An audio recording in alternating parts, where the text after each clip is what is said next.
right, good morning and welcome. This is the TV47 Breakfast. What a busy weekend it has been. You know, between watching World Cup, Kalau, Svinani, it's been all over. But I hope you managed to wake up today because I know kuna watu wajalala. Yes. Kuna watu wajalala na nimewaona kwanza kwa kampuni yetu wakizurura. Wako tu around. By 4 AM they're already here. They're just perambulating. Walikuwa hapa wajalala. It's understandable. Yes, that World Cup, I think the final was just something else. And I know watu wamefurahia. Yes. Yeah. You had a bet on Spain? No. For me, Yeah. to be honest, I think my final was on Saturday. When England met France, that was, for me, the most ideal World Cup. And England, that was a 10-goal match. That was a proper final, if you ask me. A thriller. Ni mambo ni thriller. Leo jamaa wa Manu ameamua. 10-match thriller. Oh, Manu, by the way, they had a friendly. Now kalimwa juzi.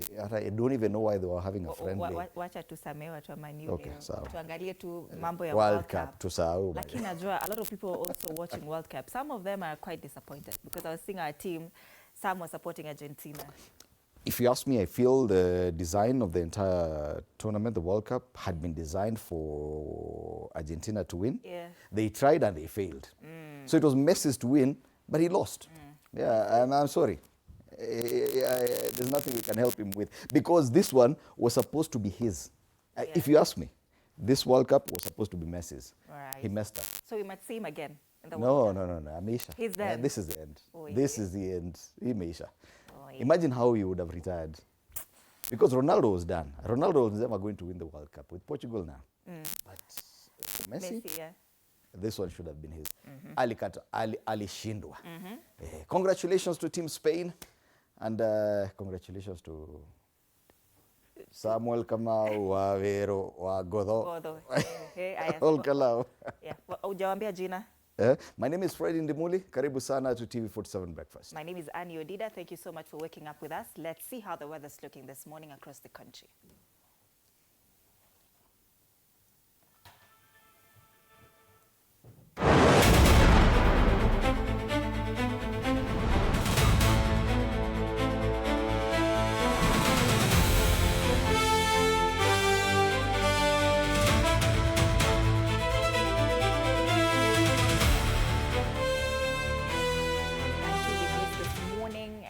Highs of 28 degrees expected today. Thunderstorms expected in Kisumu County. 18 degrees this morning, highs of 28 degrees. Kakamega, 18 degrees this morning, highs of 26 degrees, and it's a sunny day in Kakamega County today. That's as far as Taita Taveta, Kisumu, and Kakamega counties are concerned. Light rains expected in Kiambu County, 14 degrees this morning, highs of 23 degrees. Nairobi is likely to rain as well, 15 degrees this morning, highs of 24 degrees. And Kisii, just like Nairobi and Kiambu, light rains expected today, 17 degrees this morning, highs of 26 degrees, and that's the state of the weather.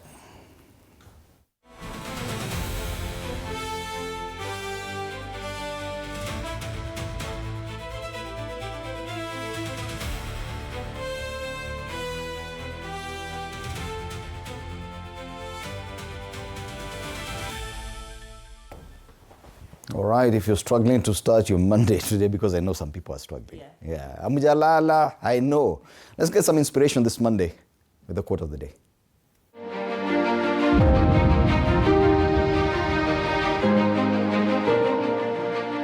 Do one thing every day that scares you.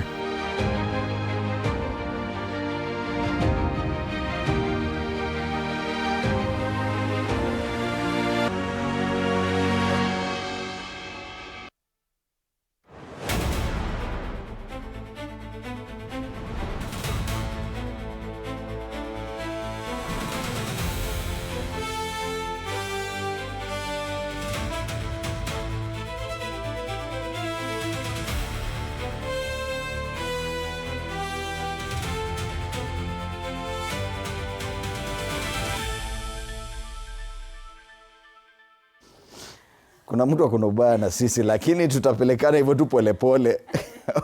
All right. So amesema, your quote of the day, do something every day that scares you. Mtu amesema, he fears marrying me. Yes. Ujasikia? Then do it today. Now do it today. Anyway, let's take a look at the dailies this morning. And we start off with the Standard, things fall apart. That's a big one on the front page of the Standard today. No longer at ease. Hey, lakini Standard leo amechoma. I don't even know. Wow. Just listen to this. This is what they're saying on the front page. Kenyans are tired.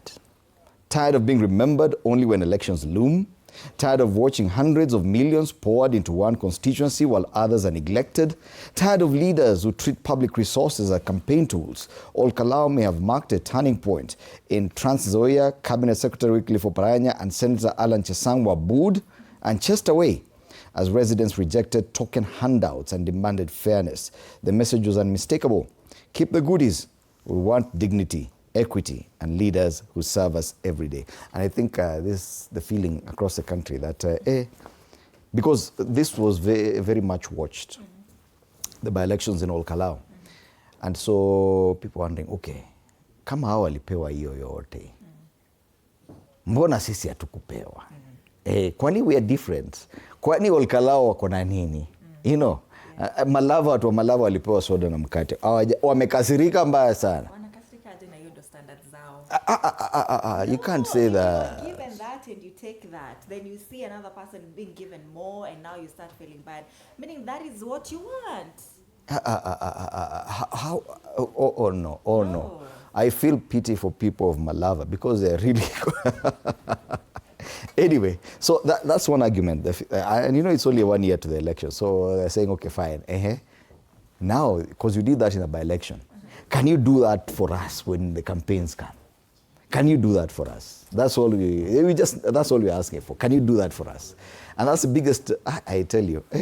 I think without even knowing it, there's some candidates who will be disadvantaged. Next year. Because of the party they are affiliated with and the fact that this same party did something different in Olkalau.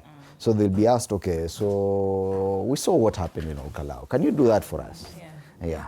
So you're the candidate for that party. You do it for us. Imagine the amount of money that will be spent next year. You cannot replicate what happened in Olkalau. You cannot. Boats. Anyway, so that's the main story on the front page of this paper. Other stories inside the pages, Isli's success story faces a twin threat of drugs and insecurity. Isli is a whole problem. You can read that on page 2. After Olkalau loss, Ruto weighs cabinet shake-up and new alliances. So this is something we anticipate, that the president, of course, is not very happy with what happened in Olkalau. So people anticipate that this is the end for some people, and we'll be looking at that because I think it's in one of the papers. But even beyond the deputy president or the running mate position, I think there could be a number of cabinet secretaries who are not going to be lucky. One of them is Geoffrey Ruku. He's been very loud. Yeah. But you see, he supports Professor Kithure Kindiki, who failed to deliver Olkalau. So what happens to Ruku? Ruku. Difficult. Things fall apart. Is the last one cabinet secretary? Yes. And perhaps the loudest so far. All right. Gachagua dares UDA defectors to revolt publicly. Can they? Should they? That's another big discussion going forward. So those are the main stories on the front page of the Standard. There's a health story away from politics. Outcry over fees for free HIV drugs as patients demand stern action. This story, we've been following it. I know we've not been discussing it, but the fact that there are quite a number of people who are going without their HIV medication, and some are getting fake medication, expired medication. Been talking about that. It's still there. This is on page 8 of the Standard. Right. And on the back page, matters, World Cup, of course, the winning team, Spain, and a picture there of the forlorn Messi. I felt it for him. And you know, the problem is when you lose such a big trophy and you have to stay there at the stadium until you receive your medal.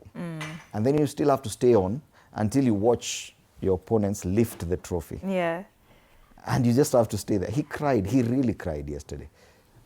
Well, I feel like if he wanted to win, he would have. Yeah, but it was his to win. He lost. Anyway, Spain are champions of the world. That's the Standard this morning. All right, tuangalie People Daily. They say cracks emerge in Ruto's turf. And they call it young turks versus old guards. We have Oscar Sudi here on the front page. On one side, there's Jonathan Chelilim. There's Aaron Cheruiyot, Kipchumba Murkomen. These are the young turks. Are they the old guards? But they failed to deliver. That's the one thing they should be reminded. You failed to deliver all Kalau, including Dennis Itumbi, my friend. You failed. This one you failed. There's also Jackson Manago, Julius Bitok, Dr. Chris Kipto, and Musa Sirma. This story has been captured on page 4 of the People Daily. Wanasema Ruto under fire to replace Kindiki as running mate. And also they talk about UDA's all Kalau loss triggers fierce backlash from ODM. Lakini tukiangalia here juu, they say two factions have emerged in Western Kenya, one pushing for National Assembly Speaker Moses Wetangula to be on presidential ticket, while another prefers CS Oparanya for the slot. Is that the same story, really? This, yeah, it is the same. So, fresh cracks emerge in Ruto's staff. On the top strip, all Kalau loss triggers fresh pressure on Ruto to replace Kindiki ahead of 2027 election. That same story is on page 4, 5, and 6. Has the president's hustler brand lost its magic? And said the crisis facing Kenya's populist politics. That is another story captured on page 7 and 8. People Daily, People and Politics. Has the hustler brand lost its magic? You know, there's one thing that people believed, that President William Ruto was somewhat unbeatable. And they said he's never lost an election. Then this happens in Kalau. And the following day he came out, and we have that clip, him saying, I was jali siasa tapanga, napanga siasa, and guys are looking at him and saying, Yeah, he ulipatikana. Yes, that was 30,000 surely. That margin was just too big. Yeah. And the feeling is that it's taking a bit longer to sink in. The by-election was on Thursday. We were talking about the results on Friday. Yeah. But it's taken the whole weekend just to sink in. That, enyewe hii, kuna watu walilimwa. Na walilimwa proper. Anyway, acha tuzungumzie ile tunaona, acha tusiseme analysis. Let's take a look at the Daily Nation. Empty talk.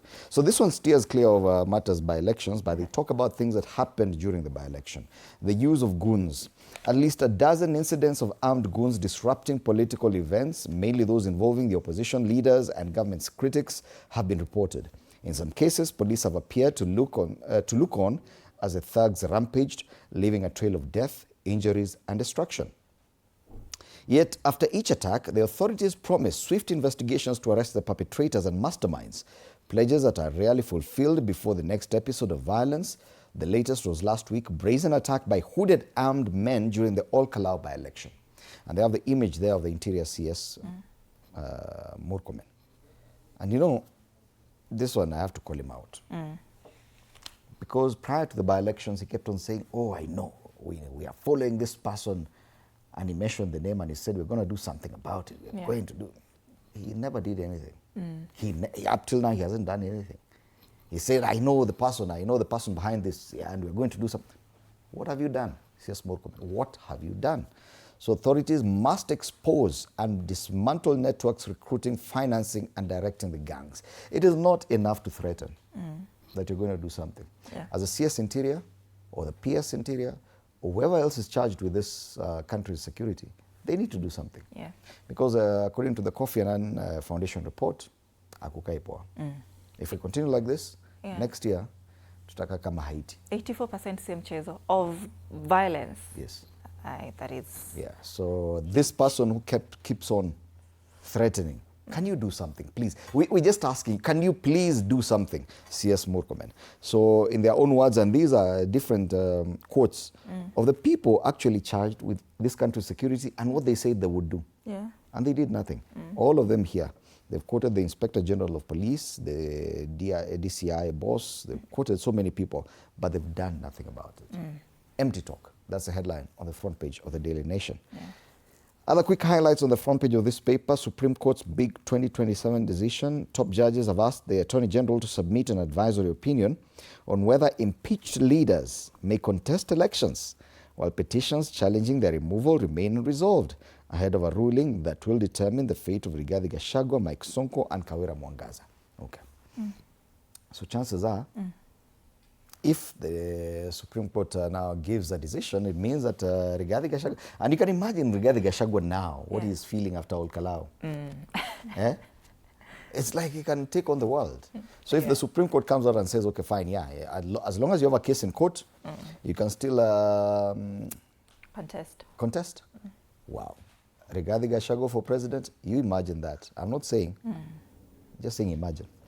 Teachers get new pay deal, and it's there on the front page. A C1 teacher could get an increase of about 1,300, from 31,000 to 32,000. Yeah. But at least for, hata sioni tofauti hapa, because ati chief principal anaongezewa shilingi 900. Wewe. Wacha. Hii ni nini unaweka kwa front page surely? What is this new pay deal? What is come on, hapana. I think this is an injustice. To be honest, I don't think teachers deserve such thing on a front page. 900 is pocket change. For a chief principal, not even a senior principal is getting an increase of 800. Yeah? A principal and deputy principal getting 700 an increase. No. This one, we should not even pay attention to it. This is a joke, if you ask me. Yeah. And he teaches to pocket more as TSC rolls out new CBA face. No. I don't think we need to talk about that. All talk, no action as political violence persists. We've talked about that. Major disruptions expected as lawyers plan to boycott judges. They've said they'll be boycotting judges across the country who have failed to do one or two things according to the lawyers. But najua shida na mawakili wanapenda pesa. So what a boycott wapi now? I want to be in court. How do you boycott? Yeah. And if I pay you as a client to represent me in court, how do you say you're boycotting the same court? Yeah. Right. So in the next 21 days, the AG will give a direction on that. So those are the main pages. Kindiki rejects CS Ruku's push to split Mount Kenya. Ruku anajipata kumali kwa shida. Anyway, back page, this paper I think went to bed a bit earlier before Spain won. 48-team World Cup has silenced critics. And all-time top scorers, Kylian Mbappe of France. I think he scored 10 goals. Yeah. Lionel Messi came in second. So that's the FIFA World Cup. It's finally come to an end with Spain emerging as the winners. That's the Daily Nation. All right. Gazeti la Taifa Leo, atakuwa debeni, ni swali wanauliza katika ukurasa wa mbele. Hatima Rigathi Gachagua aliyeng'atuliwa katika wadhifa wa naibu wa rais mnamo mwaka 2024 amekuwa akisisitiza kuwa atawania urais katika uchaguzi wa mwaka ujao, lakini baadhi ya wataalamu wa sheria wanasisitiza kuwa baada ya kung'atuliwa mhusika hawezi kuwania kiti chochote cha kisiasa hadi miaka 10 ipite. Mahakama ya juu kuamua iwapo yeyote aliyeng'atuliwa afisini anaweza kuwania. Wamepewa siku 21. Huu ni Mike Sonko pia na vile Kawira Mwangaza alongside Rigathi Gachagua. Vidokezo zaidi, Kindiki apinga wito wa mlima kugawanyika. Waziri Ruku aliibua mjadala kuwa ipo haja ya mlima Kenya Mashariki kujitenga na magharibi. Alisema ndio kukue wakijua Mount Kenya East iko na hii party ina lead to 2027 wapate ushindi. Sasa akishasema Mount Kenya East. Mkataba wa shilingi bilioni 80 billion. What's 80? 80. Mkataba wa shilingi bilioni 80 baina ya Ruto na Sakaja hatarini. Seneti yapendekeza ushirika kati ya serikali na kaunti ya Nairobi usimamishwe. Ujenzi wa kaburi la Raila kufanyika hii leo. Kampuni nyingi za taka zabuni za kuchimba madini yanayopiganiwa zaidi duniani. Hiyo ni habari katika ukurasa wa pili. Kule juu zaidi ni kubaya Amerika na Iran wakivamiana na Uingereza yajuliwaza kwa shaba. 3 Lions wapepeta Ufaransa mechi ya kuamua nambari 3 kabla ya finali jana. Taifa Leo. Tukiangazia gazeti la The Star. And the Star steers clear of anything we've been talking about. Not all Kalau, nothing, even the World Cup is not on the front page. But they talk about why you spend more but get less in your shopping goods bag. I know you have this feeling. That previously you were going to the supermarket and with a certain amount you knew you could do certain. Mpaka itabidi ujaze boot ama uchukue Uber or something like that. But the issue is right now, you go with 20,000 shillings and you come out with one bag. Yeah. Unajibebea tu hata utaki mambo mingi. Ukiwa na 5k unapata vitu 3 tu. Mafuta. Wewe mwenyewe unaibeba. Yeah. Kwa mkono hivi. So that's what the Star is talking about. Bread, cooking fat, tissue paper and gas affected by quantity reduction. That's on page 4 and 5. So there's someone who's quoted here saying that I buy bread every morning for my children, but nowadays a loaf feels much lighter. So they're saying that, according to this story, is that the sizes and the weights have been reduced. So if at all you were buying bread, which ideally should be 500 grams? I don't eat bread, I don't know. Oh, you don't? Okay. 500 grams of bread, sahi nasikia ni 400. It's not 500. Ilikuwa hiyo ni nusu kilo. Mkate ilikuwa ni nusu kilo. Did you come across buffalo? Of course. Buffalo ilikuwa nusu kilo buffalo. Ukipigwa hivi nayo unashiba. Sasa sahi inamaanisha ni kama all the manufacturers have reduced something. Something slightly is being reduced. That's a story on page 4 and 5 that most of the products you're buying have been slightly reduced in size and quantity. Yeah. That's why you're spending more. Hata mafuta haifiki juu. Haifiki. Ukiambiwa 1 kg, kumbe haifiki 1 kg. Yeah. So this is a story on pages 4 and 5 of this paper. Other quick highlights on the front page of the Star. After Ruto ni sisi. DP Kindiki tells Mount Kenya East residents. History of Mount Kenya East haipotei. It's one of our big conversations today. What happens to the deputy president? He promised his boss is going to deliver all Kalau. Msema hiyo ni mambo madogo. Madogo. Kura zao ndo zilikuwa ndogo. He failed to deliver. What happens to people are now calling for him to be, because he was hired anyway.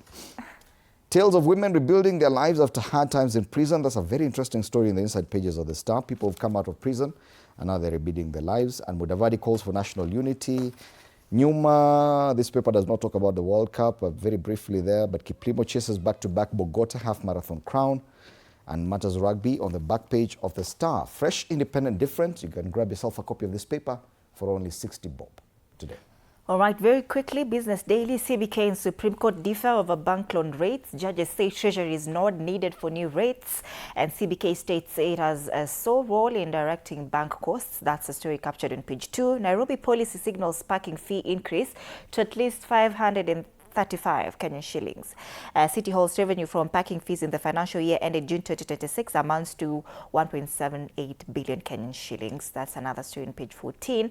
On the ticker, banks reopen loan tabs for households. Safaricom wins affordable housing internet deal. And Treasury bill rates rise up to 9% as US renew Iran strikes. And that's the Business Daily this morning. All right, from the Business Daily, let's take a look at the regional papers. And we start off with the East African, the weekly paper. On the East African today,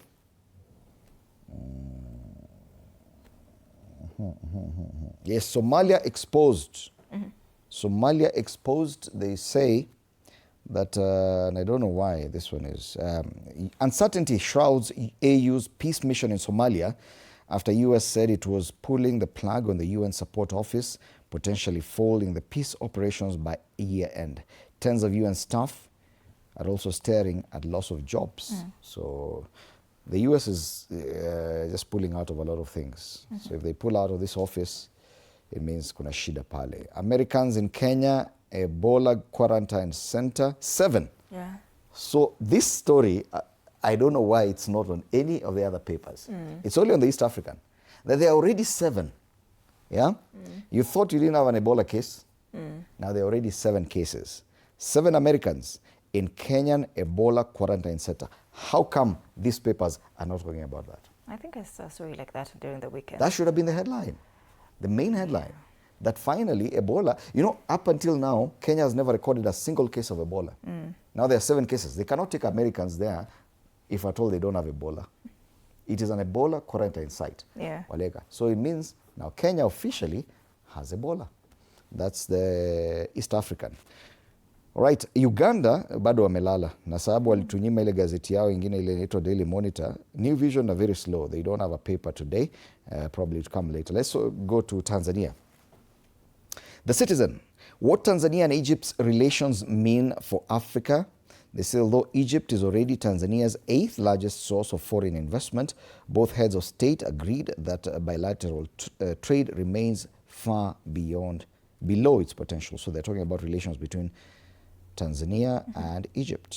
The other paper is Mwananchi. Roho mkononi ndio habari kuu kwenye ukurasa wa mbele pale wa gazeti hili la Mwananchi kule Tanzania. Wanasema madereva wa malori wasimulia magumu wanayopitia wakisafirisha kemikali ya sulfa kwa zaidi ya umbali wa kilomita 2,000. Ofisi ya mkemia mkuu wa serikali yaeleza mambo muhimu ya kuzingatia. Wataalamu wa afya pia wanena. It's about transporting sulfur across Tanzania. It's a big story there on the front page of Mwananchi. And those are the regional papers. Let's come back home and take a look at the Karakacha. The cartoon on the Daily Nation. Kuna jamaa ako pale, Register of Political Parties, anaambiwa reserve goons party quick. As goons, they want their own party because they are also stakeholders in these elections. Yeah. Goons, by the way, to be honest, goons are stakeholders in this election. So they deserve their own party. Anapigwa hapo na fandili. Unajua fandili? Ameenda kulima na hii fandili mpaka utupatie chama. That's a cartoon on the Daily Nation. All right, the one on the Standard, 9 months later and I don't see or feel anyone. This is Luo Nyanza.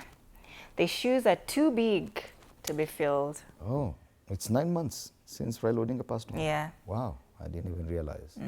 October is in Mama amesema hajasikia ni kama kuna kitu. Yeah. So it's 9 months since Raila Odinga passed on. Yeah. Wow. Okay. The cartoon on the Star talks about the Senate and what happens after the ejection of Edwin Sifuna as a deputy party whip. Deputy minority whip. Yeah. So kuna jamaa pale juu anajaribu kuangalia inaitwa mean whip. Minority. Party leader. Jamaa kuko hiyo whip haimfiki. That's a Star. Finally, People Daily. All right, Stano Stake now. There are two people here, former Deputy President Rigathi Gachagua and a caricature of the president as well. On the other side, one says, I won the by-election, and the other says, I lost the BUI election. Alinunua na akalose. Enyewe huyu amesema tu kweli. Hiyo nayo.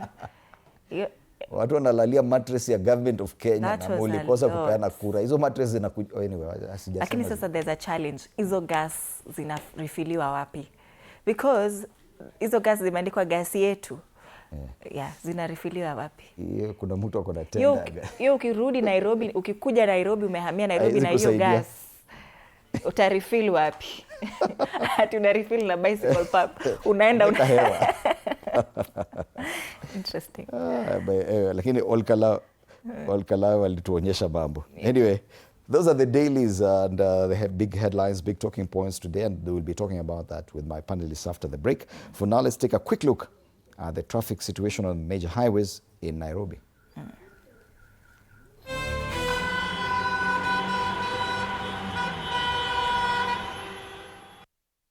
So the Eastern Bypass is looking busy at Utawala and the KQ headquarters. Apart from that, nothing else there, but hizi ni shida zile za kawaida. We've already seen that.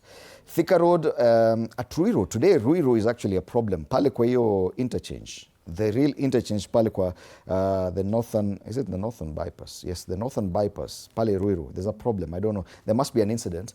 So if at all you can avoid that area, that overpass. Ile kuna bypass inapita chini na kuna ile overpass ya Thika Road coming to town. There's a problem there. After that, it's smooth all the way. Because of that, I think traffic imeshikana huko. The next part you meet traffic on Thika Road coming to town is at the Utalii Drift. Kiambu Road a bit affected, especially coming from DCI. That dipped into Muthaiga. There's a bit of traffic this morning. If at all you're coming to TV47 and you can avoid that, because naona ni kama wageni wetu ni kama machelewa. Hapo ndio nafikiri shida iko. Hapo DCI. Lakini watafika tu sijali. Other areas, Mombasa Road is looking good. Wayaki Way, Kiambu Road. No, not Kiambu Road. Ngong Road. Ngong Road, shida zao zilitatuliwa baada ile overpass ya pale junction. Everything else is smooth, and that's a traffic situation. Because even Jogoo Road is not so bad. Yeah, that's a traffic situation this morning in Nairobi.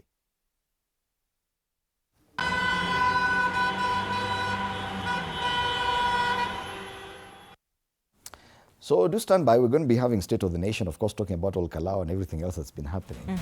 But Monday Blitz. Yeah. Look back at what has been happening for the past 1 month with the World Cup and what happened to Messi. The crew on Monday Blitz will be here telling us more about that. And I know they haven't slept. They haven't. I'm telling you, even I can look at one of our guests, Fuamba, FC Fuamba, NC Fuamba. Nimemuona macho yake ni kama hajalala leo. Nimemuona alikuwa na watch World Cup. Yeah. Wacha kuja tuambie. Atatuambia alikuwa anashangilia timu gani. So Monday Blitz will be coming your way at 8.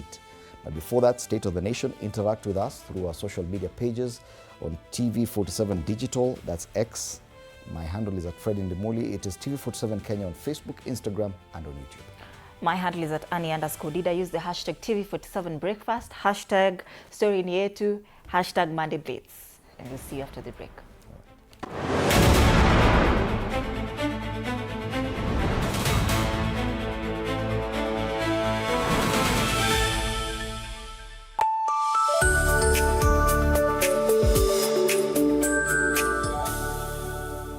Fans, the world stops from the 11th of June to the 26th.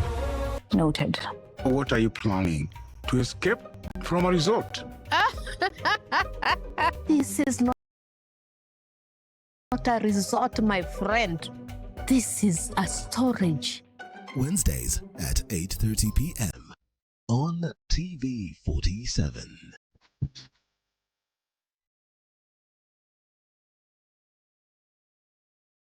Nairobi, where the hustle never sleeps and neither do the scammers. Link up, we are talking about something that's affecting all of us. We are talking trust. We're diving into the campus life. Stay fresh, stay safe. Stay linked up.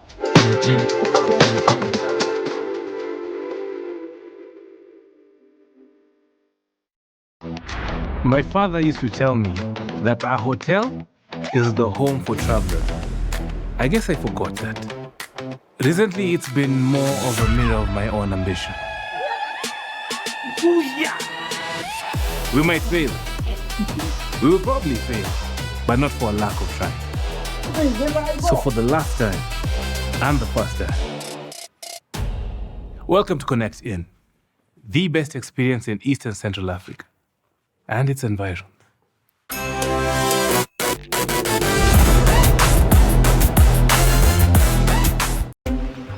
This is a very serious place. I see that. Surely. Hey, Nyumba.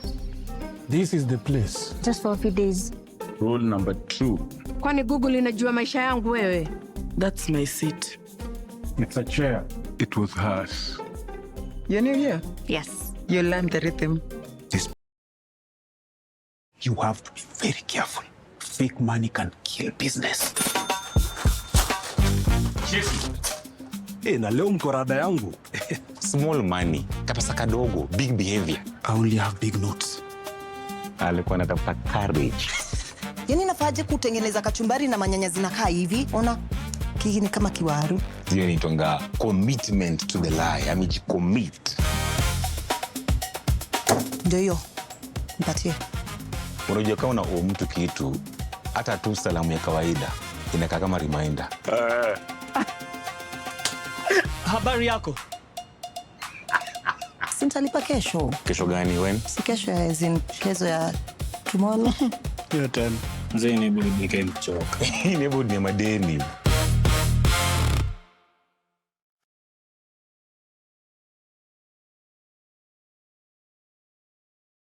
Tuesdays at 8:30 p.m. You have to be very careful.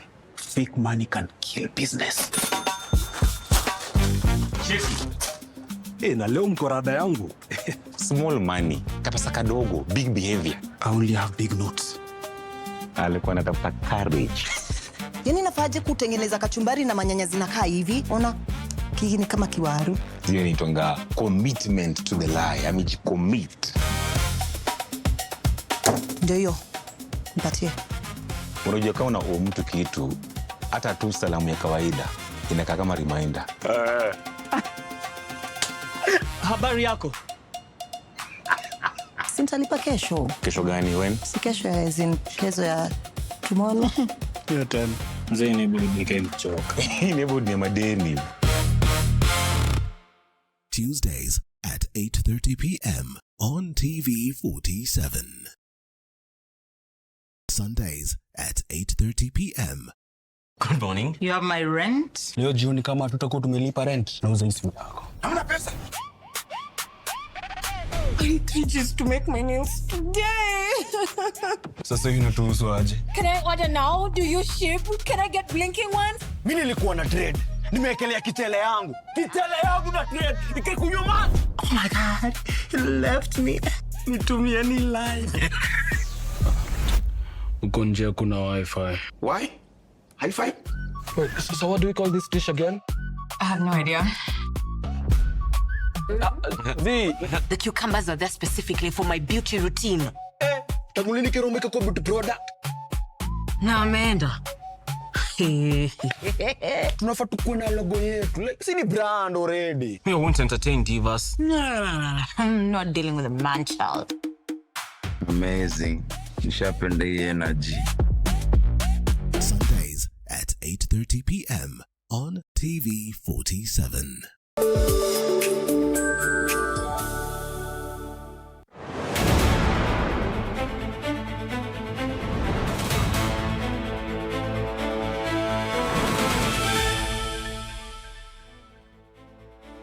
Unasema tuendelee ama tuendelee? Nyinyi mko tayari? Na msikuwe na wasiwasi. Relax. Hii siasa sisi ndio mafundi wa hii kitu. Hii siasa tunajua kuitengeneza siasa vizuri. Hapa mbele sasa kiwanja itakuwa wazi. Tutakutana kwa kiwanja. Yes. Ama namna gani? Yes, tutakutana kwa kiwanja hapa. Ndio tukubaliane nani yako na sera. Nani yako na track record. Nani yako na mpango. Wananchi wataamua. Si namna hiyo? Ile kitu mimi nauliza wananchi wote wa taifa letu la Kenya, tudumishe umoja. Kwa sababu baada ya uchaguzi Kenya ni yetu sisi zote. Hatutaki maneno ati mpaka tunaamini ya kwamba uchaguzi inakuwa life and death ama inakuwa yani kufa kupona. Hapana. Kutakuwa na Kenya baada ya uchaguzi. Na lazima tuishi kama ndugu moja, watu wa taifa moja. So we must do that together. All right, yes, I know even with the World Cup, I know there was a bit of confusion. 4 days after the much anticipated by-election in Olkalau, the results came in on Friday, but I think it's just beginning to settle in. The fact that DCP won. DCP now has a member of parliament in the National Assembly. The fact that UDA lost that election, it is slowly beginning to sink in. And that's the president's reaction. He's the party leader, UDA. He says, Musijali, kuna vile tutapanga hii siasa hapa mbele. Sisi ndio mafundi wa hii siasa. Do you believe that level of confidence or has something been demystified? President William Ruto has never lost an election. Is that still something believable? Allow me to welcome Fomba NC Fomba, political analyst. Karibu sana, Fomba. This one, what is your immediate reaction about what happened in Olkalau, surely? Fred, you know, the reality is that DCP won. But it isn't correct to say that UDA lost because the seat never belonged to UDA in the first place. The seat belonged to the Jubilee Party. So this was a conflict within the opposition that instead of DCP leaving the seat to Jubilee that he had occupied the seat before, they decided to antagonize Jubilee and therefore DCP defeated. So it was not a UDA loss? It was not a UDA loss. And it's also incorrect to attach that loss to President William Ruto because President Ruto was not running as a candidate in Olkalau at all. So let's wait for 2027 next year and then we'll see the outcome as far as the presidential race is concerned. People are sleeping on GOK mattresses in Olkalau. Of course, that's demonstrable that the president has been so much committed in supporting citizens. So if they are sleeping on GOK mattresses, And there are also road constructions going on in other parts of the country. That's part of the developmental programs that the president has put in place. It's only that some of these mattresses were distributed in the presence of the UDA candidate. It could be a coincidence. It's purely coincidence. Yeah? Yesterday, I was watching the MP for Kapseret, Oscar Sudi, saying that he has always been distributing this stuff, even in his own constituency, and at different places, even when there's no election. So it should not be so much tied to the election that the president or the people from UDA were supporting the people of Kalau. Has something changed after that by-election? Has something changed? On whichever side? By the way, this is not the first by-election we are having. We've had so many by-elections that have been won by UDA and ODM. This is the first election that DCP has won. And you remember the analogy of a chicken that laid an egg and made a lot of noise, while a cow that is producing 40 or 100 liters of milk does so quietly. So the outcome that is pronounced under Kalau, as far as DCP's victory is concerned, is akin to the noise made by a chicken when it lays an egg. If you look back at UDA's life, and when UDA was still a new party, and the by-elections in Kiambaa meant a lot for them because that's where they got their first member of the National Assembly. It's more or less what's playing out here, that DCP now has its first member of the National Assembly a year into the next election. Do you feel that something has changed? Fine, maybe William Ruto has not lost, but do you feel something has changed for DCP? The comparison is not similar, because if you look at the voting patterns of Kiambaa or voting patterns of other parts of Mount Kenya or Mount Kenya West in particular are very different from Nyandarua or Kalau in particular. Remember that in 2022, most of Mount Kenya region was voting for UDA or Kenya Kwanza. But out of the blues, these people voted for Jubilee, which was Uhuru Kenyatta's party, and Azimio. That was an outlier. And I suspect that even the election as carried out in the recent by-election is along the same lines, that the voting patterns of Kalau are not necessarily reflective of the entire Mount Kenya. The only experiment that can make sense is when we get to the real election and see how the voting patterns happen. And the factors that decide the voting method or the voting pattern are very different when you compare Nyandarua side and other parts of Mount Kenya. DCP by Tuesday will be having a member of parliament. You still insist that nothing has changed?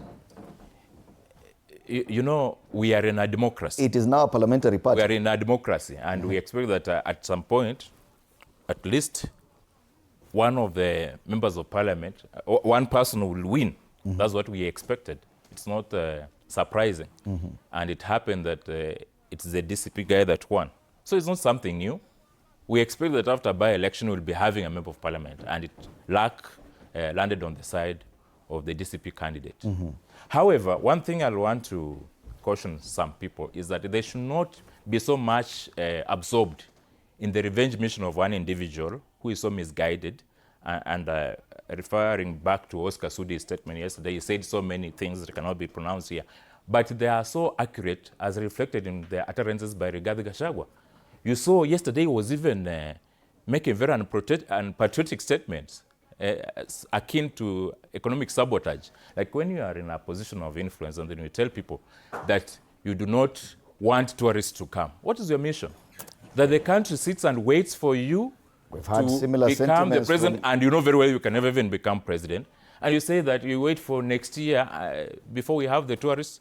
So this guy, because of his selfishness, wants to destroy the economy of the country, wants the economy of the country to crash just because of his personal and selfish interests. And that's why Kenyans who are intelligent enough should not pay attention to such persons. Would you have said the same for Raila Odinga when he called upon Kenyans to boycott some brands, you see, a few years back because they were owned or controlled by his rival? The difference between, and this is what really annoys me, any comparison between Gachagua and Raila Odinga is an insult to the Kenyan people. Because you see, even that boycott Raila Odinga pronounced was based on the local politics. It was so much localized that you boycott this product because of the political conflicts that are internal. But when you start announcing and pronouncing the international community that this country is so chaotic. We are creating a lot of imaginary things that portray the country in very negative light, to discourage people from coming to the country, or portraying to the other parts of the world that Kenya is in a situation that is not attractive to the tourist. Okay. It's extremely bad and unpatriotic. We're very fast headed towards the 1 year mark countdown, so that we can begin the countdown to the next election. Now DCP, which is probably the biggest challenger for UDA in Mount Kenya region, has a member of parliament. Yes. Does that change the game in any way? Now we get back to what we have always said on this panel, that the fact that people will be voting in Nabuhisa village in Bungoma, for example, if I stand in Nabuhisa village in Bungoma and see people voting there, I should not be so blinded to think that people in Moyale or people in Ikarachonyo are not voting. People will be voting all over the country. So you cannot use a decision or the kind of voting pronounced in one part of the country or one section of the part of the country to imagine that that is how the country is going to vote. In any case, it is very demonstrative. It has been very evident that the president has tried to ensure equity and equality in terms of development all over the country, as it's stated in Article 10 of the Constitution. That is the kind of thing that we should be looking at. That for the first time, we have a president who is ensuring that there is equal distribution of wealth, there is equal distribution of resources, there is equity in terms of access to opportunities. That's not the something narrative that has never happened before. By the way, now, back to Olkalawa again. Those people have been so much discriminated by previous governments. But there I was told that there are some sections of that constituency that got tarmac for the first time when President Ruto became president. And that is why I will easily say that I'm backing up my point, that for the first time we are having a president who is ensuring that there is equity and equality within the republic. He has also created a different narrative, that Olkalau, for one reason or another, deserved the level of attention from government that they got, that CSs, PSs, all of them descended on one constituency within the last 1 week towards a by-election with goodies and everything. And now Kenyans from elsewhere are asking, okay, should we expect the same? Don't you think that the government has shot itself in the foot because they cannot replicate what they did in Olkalau? Not really. I think the government is doing a lot in other parts of the country. The only difference that all the media stations and all the publicity was focused on Olkalau because of the by-election. But if you go to all other parts of the country, where else were they receiving mattresses, branded government of Kenya, Bonafua? You are the media, and you just needed to walk around and see. There were other places? You'll obviously see the Minister of Special Programs taking care of other places in the country. We did not even see people in Nyanza, who have the biggest lake basin, getting boats now, but they are boats for small dams in Olkalau. But they are... There's a MV, is it Uhuru or something? And Nyanza got a ship on Lake Victoria just the other day. It did not have to take a by-election for those things to happen. So I'm saying that whatever was highlighted in the media during the by-election time was because of the event of that time. And that's how Olkalau was highlighted. But I'm so much convinced, and it has been evident that in so many parts of the country, there's development that is ongoing as per the government programs. Before, we will be speaking to someone on phone in a short while, but if we could compare this by-election with the previous one, the last, there are so many, Mbere, North, and Malava, and if you could compare what people in Malava got from UDA or the government while it was campaigning for its candidate there and eventually won, should people in Malava feel cheated? Of course, I've been seeing a lot of memes going on online. That for Luyas, they just get mandazi and soda. We are hoping that we will be getting more stuff in the coming future. If you have a by-election? Not necessarily because of a by-election. In any case, there are so many developmental programs that are long-lasting, that are so much being implemented in Western. And there are also very good policies on the agricultural sector that is a bedrock of the economy of Western, like the sugar sector, and even the subsidizing of the fertilizers the one very key policy that came in place when the president came in has been so much effective in helping the farmers of Western Kenya, which is for posterity as opposed to anything that is short-term.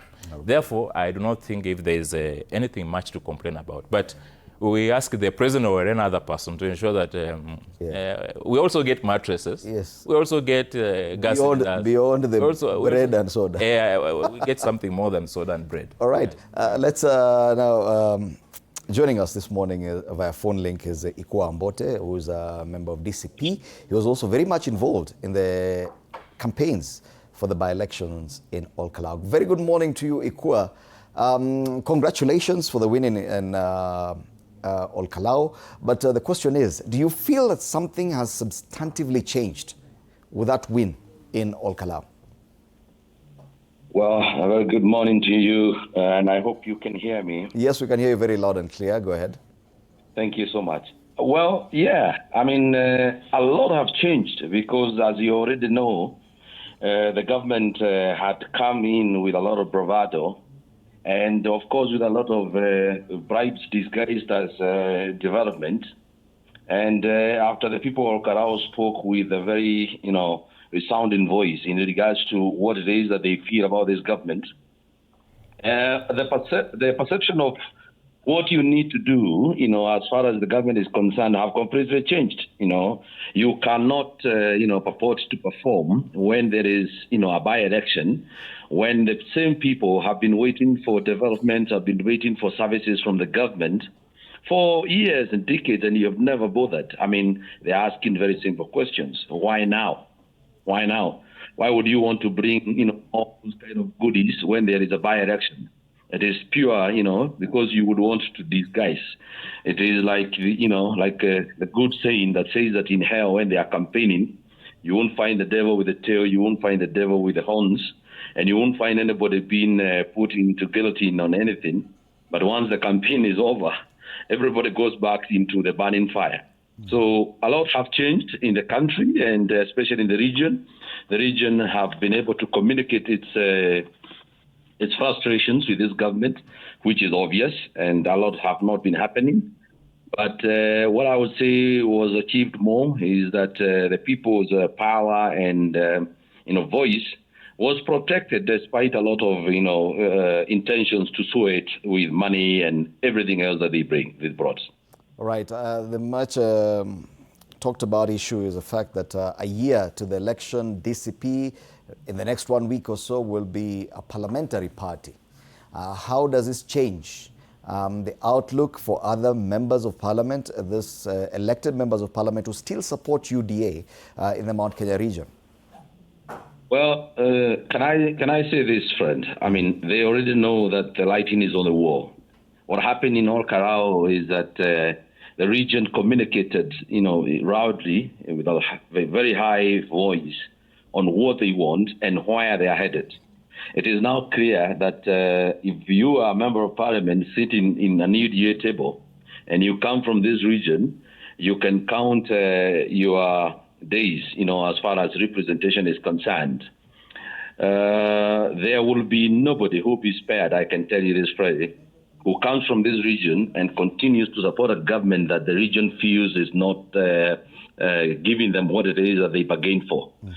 I keep on reminding these members of parliament, and they've not been listening to the people, that you are as good as the people who elected you. This representation, you cannot go beyond the will of the people who gave you the responsibility. It is facade to think that now that you're in government, you can continue, to dine with the oppressor and at the same time represent the people who have been, oppressed. It is ridiculous. So the people who comes from Mount Kenya, and they are on the government side, I can guarantee you their days are numbered, and they will all go home come next year, August 10th. They will be fired by the employer. I'm in studio with Fuamba, NC Fuamba, and he insists that this was not a loss for UDA, it was a loss for Jubilee because the party was represented in that constituency by the late David Keraho. Do you agree with him that this was not a loss for UDA? It is ridiculous. How would you say it was not a loss for UDA when you participated in the same election and got very little voice? when you came in with billions of shillings to campaign. The UDA lost because, let me say something. I know that particular constituency was represented by a Jubilee, member of parliament, the late Keraho. But you see, the context of the Jubilee was nowhere in that context. They barely got 140 votes. So you could already tell it was not about Jubilee. Jubilee was completely forgotten.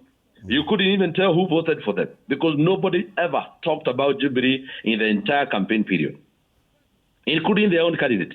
This was a context between what I would call UDA and the people of Mount Kenya, because the majority of members of parliament from this region comes from UDA. They are already UDA members of parliament, which means UDA had taken this particular region as their own. And they couldn't, afford to get that particular, seat, which they had lost in 2022. But this time around, the context was clear. UDA was included in the context. They lost big time. And if you want to assume so, as FOBA would want us to, to convince us, in 2022, how many votes did the UDA candidate get? Nearly 20,000, which means there were more than 15,000 people in 2022 who were convinced that the UDA candidate was right, despite being beaten by the candidate from Jubilee at that particular time. This time round, they had to buy everybody with so much money. And I can tell you, if that money was not circulating and was not available on the polling stations, and on the polling day, they would not even have gotten 1,000 votes. They would have been in the league of Jubilee of 120 votes and 140 votes. It would have been catastrophic. Only that the government had put so much money into this, of course, to try and, create a perception that they still have some sort of control and, support within the Mount Kenya region, which is not there at all. It is not there. All right. One final question just before we take a break here. There are many people who must have promised the president that they were going to deliver Olkalau, one of them being his deputy, I presume, that was leading the campaigns there. Do you think that, what do you think about their future, even within UDA, now that they failed to deliver Olkalau? I can tell you it's many takes. Even the president himself, I can almost imagine what is happening, on their cross-door meetings. They have definitely have to be, taken, put into their own position. Because even in any table, in any government, people, your value is as far as, is equated to the people who support you, because that's what forms a government. But I would want to say most of them were actually doing so because this was their time to make money. It was their time to eat. When millions and millions of shillings that actually, amount to $1 billion is being released through their hands, how much do you think some of these characters made? So they were just trying to assume that they were going to use power like they did in Bere. I told you, Fred, the other day that I was in Bere. And a lot of lessons were drawn in Bere, especially on how that particular election was conducted, how, open bribery of voters was done by the government just because they could and just because they had the money, so that they can try and make the by-election looks very, very closely contested. And by evening, they come and raid like they tried in Orkarao, with all manner of things, ban ballot boxes, take out the agent and do whatever they want to try and balance it off, and eventually declare a win. That is what they had done. So even some of these characters who promised the president that they're going to do it, they still had the what I would call the Bere marking scheme in their head, forgetting that Orkarao was not there. You remember when I was with you in studio before I went to Orkarao for the party, responsibility that I had been given there. I told you when I was leaving studio that Orkarao is not Bere. What they will find in Orkarao, they will not believe. Have I not been proven right, Freddie? Well, definitely you're proven right. I told you, because I knew I was in Bere. I knew what they did to try and force the people of Bere that they had won, which they had not. But they forced that particular win. But I knew that would not work in Orkarao. And that is why they could tell. And they tried to come with lots of developments and bravado and, come and bring all manner of things, including reviving a train that have not been used for the last 45 years. And they were, and the train is coming empty and going back empty. I mean, people of Orkarao can be able to see through. This is the center and the cradle of Mau Mau. Thank you so much. Rebelliousness to its highest. You can't use those things in Olkarau and succeed. The only thing that would have saved government is honesty, that you have been serving them and you are promising to continue serving them. But you can't appear from the dark 4 years later with a member of parliament who was in your side and you never gave him anything to bring to the people. And now you are here carrying everything, including gases, hospital mattresses. You know, you're bringing us boats. We are not in blue economy. I mean, you even trying to come and fix, transform our small dams into lakes and into ocean. And Fuamba wants to respond to you, but allow us to take a short break, Bwana Ikua. We're not going to release you. We'll be back to discuss more with you shortly. So TV47 Breakfast takes a short break. We'll be back to continue this conversation. Of course, it's the aftermath of the by-elections in Olkalau.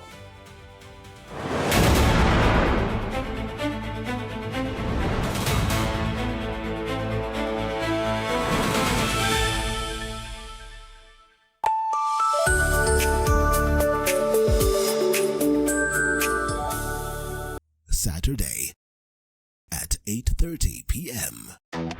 My father used to tell me that our hotel is the home for travelers. I guess I forgot that. Recently, it's been more of a mirror of my own ambition. We might fail. We will probably fail, but not for a lack of trying. So for the last time, and the first time, welcome to Connect In, the best experience in Eastern Central Africa and its environs. Saturday at 8:30 p.m. on TV47. Wednesdays at 8:30 p.m. This is a very serious place. I see that. Surely. Hey, Nyumba. This is the place. Just for a few days. Rule number 2. Kwani Google inajua maisha yangu wewe? That's my seat. It's a chair. It was hers. You're new here? Yes. You learned the rhythm. This place is run by structure. Structure. It is a system. Ni venye tu ni system haisikizi. And what happens if something you haven't chosen enters your day? I remove it. That's not always going to be possible here. Then you are going to have a problem. Noted. What are you planning? To escape from a resort? This is not a resort, my friend. This is a storage. Wednesdays at 8:30 p.m. on TV47.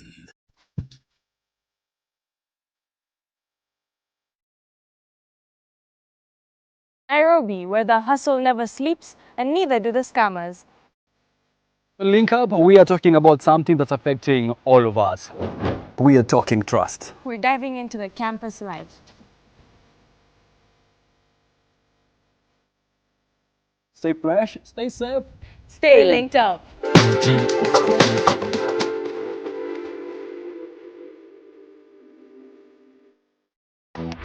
My father used to tell me that our hotel is the home for travelers. I guess I forgot that. Recently, it's been more of a mirror of my own ambition. We might fail.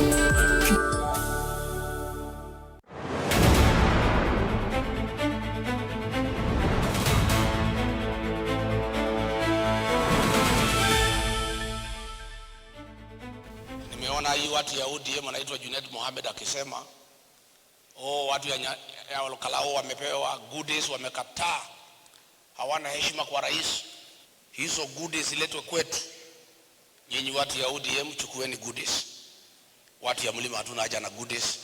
Sisi kama jamii tunataka heshima. Heshima ya jamii kwanza. Sisi hatutaki goodies. Tunataka bei nzuri ya kahawa na majani chai. Tutajinunulia ile kitu ambayo sisi tunataka. Sisi hatuna haja na hizo vitu. Hizo vitu weka Songo, peleka kwa watu ya ODM. Sisi kwanza utupatie heshima. Number 2, bei nzuri ya kahawa, majani chai, maziwa, mchele, avocado, makadamia, nyanya na ile vyakula tunalima hapa Kirinyaga. Sisi tukipata bei nzuri Hiyo mambo ingine yote tutajifanyia tukiwa na heshima. Hatuna haja na hizo vitu ya kupewa. That we need unity, we need peace, and we don't want our friends to be annoyed all the time. When you see Gachagua, he is always in a fighting mood. He's in a fighting mood as if something is gone wrong. But he has now won an election. When he has won an election, we congratulate him. But he appears to be still annoyed that, oh, the election was to be stolen. Stolen by who? You have already won the elections, and the IEBC has proved that it can conduct an election with some independence and some impartiality. And the election now is over. So Gachagua, keep your peace. Keep your peace. Kwa hii kipindi ambaye tumekaa kwa parliament, hii uchaguzi ambaye ilifanyika jana haikuwa ya kwanza. Tulipoteza wabunge karibu 4 ama 5. Na by elections wengine walikuwa nullified kwa kotini. Na zote zilifanyika kwa amani. Na zote watu walishinda. Na kila mtu alitangazwa mshindi hapa Kenya. Hapa Homa Bay karibu na Migori tulikuwa na Kasipul. Tulifanya uchaguzi kwa amani na chama yangu ya UDA ilishinda. Huko Mbeere kulikuwa na uchaguzi. Sijui kitu gani ilifanyika kwa amani, chama ya UDA pia ilishinda. Sasa hata kama tunasherekea, tusherekee kwa amani. Kwa sababu sisi pia tulisherekea kwa amani wakati yetu. Hapa Ugunja pia tulikuwa na uchaguzi. Hata nimesahau. Hapa Ugunja tulikuwa na uchaguzi na chama yangu ODM pia ilishinda. Na tumefanya kwa amani. Sasa mimi nataka kuambia nikiwa hapa Ugunja, wale wanasherekea, tafadhali na wakumbusha msherekee kwa amani na mjue ya kwamba Kenya sio Olkalau peke yake. Kenya ni kubwa. Hii uchaguzi inakuja ya 2027, watu wanachaguliwa Kenya mzima. Usifikiri inachaguliwa kwa kijiji yako peke yake. Sasa wewe unapiga kelele, unafikiri uchaguzi ya rais inapigwa kwa kijiji moja.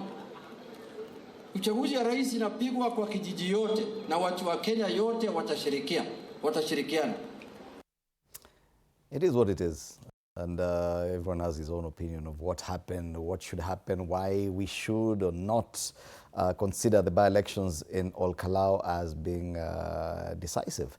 But it is not a lie. It is only a year plus a few days to the next general election. And the prediction was that whatever we see in Olkalau will more or less signify or signal what will happen in 2027. Do you believe that that's how significant that contest was? Fred, I want to react to whatever has been played on the screen. But just to get back to your question, you know, this regard Gachagua individual is the one who declared very openly that 2027, he said that the by-election of Olkalau has no bearing to the 2027 elections, when he was not so sure whether DCP was going to win. Now that it has won, they are playing around games and claiming that it is attached to the 2027 elections. That's the hypocrisy, and that is lack of consistency.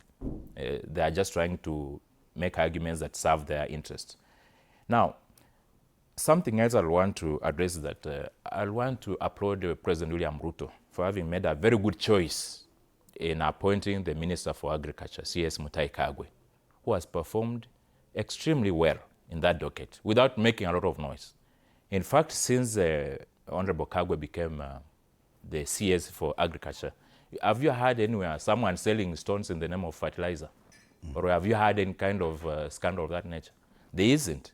And then for Gachagua's information, you know, Gachagua believes that if something is not done by him, then it's not good.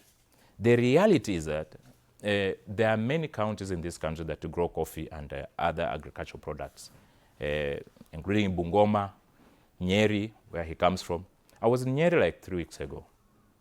And I had interaction with some of coffee farmers, the coffee farmers, and they said they're having very good prices of coffee right now. So Gachagua seems not to be informed because since he left the government, he has just been making noise out there. He's not aware of what is happening in government. He's not aware of the real experiences that people are having. People are happy with the reforms in the agricultural sector. Do you think and the prices are good? Do you think they would vote for William Ruto if elections are called today? Seeing what, because now you're doing a comparison between what happened in Olkalau and the elections in 2027. You know, for me, I argue from an intellectual point of view. I don't make unnecessary noise. It can only be done on the basis of statistical findings. My question was, you cannot use one data outcome or one variable to determine the outcome of 2027 or talk about the Olkalau by-election as a general reflection of how people are going to vote. You look at the other question, what Ikwa Amboto was talking about. The constructive exclusion of Mount Kenya by certain people from the government is so much of a wish, but it's not factual. Because who is in charge of this government? They have more than 50% of government, starting from the second most powerful position in the country. The deputy president, Professor Kithure Kindiki, is from Mount Kenya. The other day I saw C.S. Ruku saying that there is this perception that Gachagua has been trying to create. In any case, if there is any division of Mount Kenya, Gachagua has been pushing that narrative, that when the presidency comes from Mount Kenya West, when the deputy presidency comes from Mount Kenya West, then Mount Kenya is represented. When Mount Kenya East gets an opportunity, and I've seen some people, I even saw the governor of Tharaka Nithi saying that they remove G from Gema to become Emma, so that Embus, Merus, Tharakas have their own block, because they feel that there's some kind of envy advanced by someone like Gachagua and his gang, that if the deputy president is coming from Mount Kenya East, then it is not Mount Kenya enough. So for that reason, there is a very high likelihood that if this narrative continues, there are people who are reasonable enough and sensible from Mount Kenya West who will support the president. Then again, there are people from Mount Kenya East who will 100% support the president because of Professor Kindiki coming from there and feeling bad that some elements from Mount Kenya West have been campaigning against the president just because the deputy president does not come from there. Then look at the number of ministers. Is there any community in this country that has got more ministers than the Mount Kenya region, or in particular the Kikuyu community? To be very specific, the number of PSs, more than 17.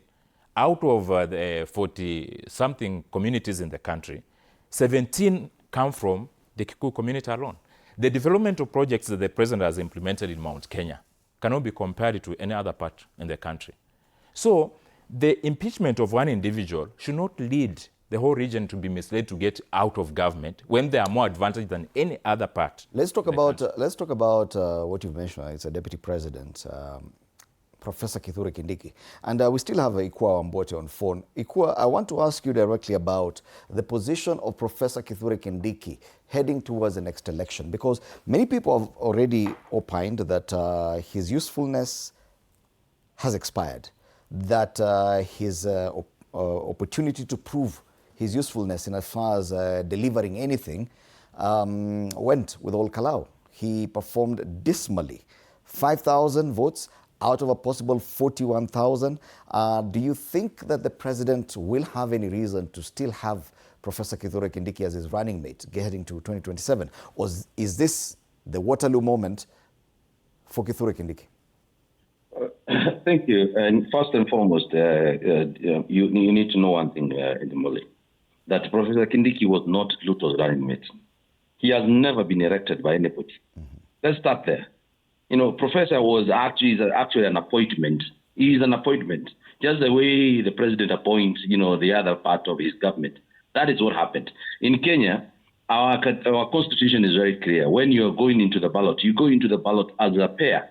That is, your deputy, the president and his deputy president. That's what happened. So the people of Mount Kenya did not in any way, give to this government the current deputy president. That's where the issue has been. Because everybody wants to us to forget that we went into an election in 2022 and elected a pair with all the reasons that we had. One of the things I can tell you is that, people don't understand that representation, people want strong characters to represent them. What is the purpose of drawing, a deputy from our region and then you fire him tomorrow just because he is representing the voice of his people? What is the purpose of being in government and having PSs and ministers who cannot speak on behalf of their people? They can't say anything, even when things are going on. I want to say something, and I've had you play clip from, the likes of Jeanette and other people. Do we even need any advice from Jeanette on how to celebrate? Have we ever given them an advice on how to celebrate, even after they blatantly, stolen elections and claimed victory? Even when the president, when Bere election was over, the president himself went to the Moor to celebrate. He talked to the people for 40 minutes, talking about how amewalima huko. Was in that celebration. Now we hear people start trying to curtail us on how we are supposed to actually announce this particular victory. But then what I can tell you, you're sitting there with Forba, and they are busy negotiating for deputy president position as ODM. That is one of some of their, things that they are trying to negotiate. They have just gotten a reason to be able to take that particular seat away from him. And I don't see him being declared as the, as the running mate of the president to defend that seat in 2027. I don't see him. I can be very honest with you. Because as you've said, they've already eaten up the goodwill. And they wanted to prove that he doesn't have support. First and foremost, since independence, we've never had something they are calling Mount Kenya East and West. We didn't know something like that existed. This is just a plot to try and divide a region. When other regions are seriously coming together and calling themselves Lake Basin, calling themselves the North Left, calling themselves, the Northeastern and everything like that, the coastal region counties coming together and calling themselves the coastal region, they want us to divide. How good are we? Are we better, divided into East and West and whatever for political expediency? Or are we better coming together as a region? We have more reason why this region, other than just being from the same community, we have more reason why we want to remain united. In the next frontier of leadership, I can tell you, Fred, we want to take advantage of the entire region for business and growth, because those regions are, are endowed differently in terms of production. So and that's why you could see, from the proposal and the wish of the people, they had even asked the previous government to do something we were calling Mau Mau roads, because those Mau Mau roads were simply, linking in this region, so that what I'll call logistical, access of the region can be easy. Because, for example, I can tell you, Fred, if you want to go to Nyeri from Nyandarua, where I come from, you have to either go back to Nairobi, or you have to go back all the way to Laikipia and go back. Mami, 400 kilometers if you're coming from Kinangop.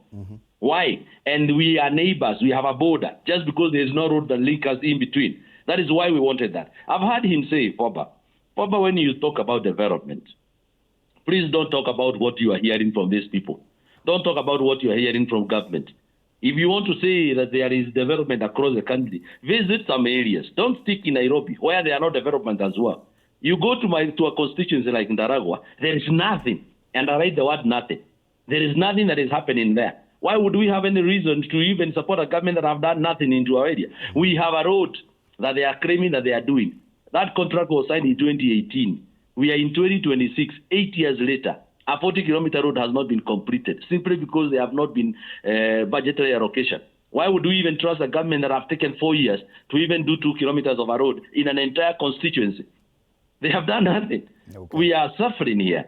Whenever rain comes, people are praying that they get rain so that they can get food. But at the same time, they are worried about how they are going to travel. This government have done nothing. And I can tell you, they were just trying to find a reason why they will not give Professor Kindiki that position. It is done for Professor Kithure Kindiki?